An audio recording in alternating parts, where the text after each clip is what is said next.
Hi guys, and in today's video I'm going to be talking about the injectors in the 1.6 TDI Caddy Maxi vans.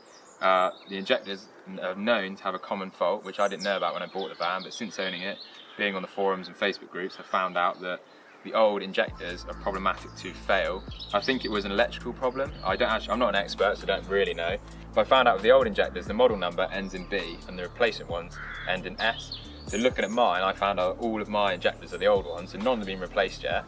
When I started looking into it, I thought it'd only be 2011 to 2014 vans have the old injectors and the new ones have obviously been updated. But it turns out, obviously mine hasn't. I think a few other people have found out even 65 plates still don't have the new injectors.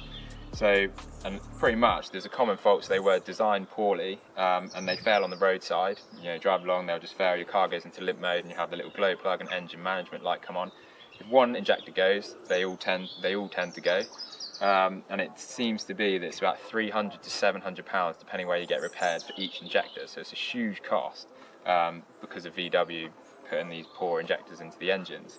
So for one, if you're going to buy a 1.6 TDI, I'd definitely look at the injectors. If you've got the old injectors, I'd definitely talk to the garage about warranty or them replacing it before they sell it to you. I mean, they're probably not going to do anything if it's a garage, and especially not a private seller, but you know, it's always worth a try. Or get breakdown cover from the AA, and they do parts repair and garage cover. So I think that cost me 130 quid for the year, and pretty much that means that they will cover the cost of garage and repair costs essentially. So if your injector goes and it's 300 to 700 quid, I think with the AA you get 5 claims a year. It's excess of £35, and they'll cover you up to £535. So I think a few people have posted online that on the roadside their injector went, AA came, replaced it, it cost them 45 quid. So you know, instead of a couple hundred quid, you're only going to pay 45 quid and off you go. So that's something definitely to look out for that I didn't know, and I haven't found anything on YouTube regarding this problem. And it seems to be a massive problem. So yeah, hopefully this video helps and it sorts you guys out. Thanks for watching.